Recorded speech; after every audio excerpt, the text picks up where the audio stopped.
There were also all these weird piles of clothing. Some were for kids, some were for adults, some were for men, some were for women. There were piles of eyeglasses, and there were 8 pairs of women's underwear.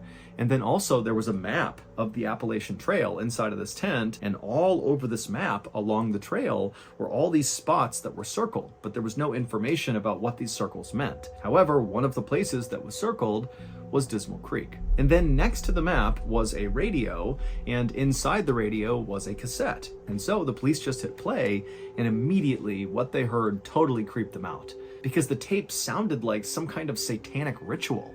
It was basically this one man's voice just kind of howling and chanting over and over again. But by far, the most shocking thing that was found inside of that tent was a single piece of paper. And this piece of paper was a birth certificate, and the name on the birth certificate was a name that basically all police in this area knew, and in fact, anybody living in or around the Appalachian Trail definitely would know this name.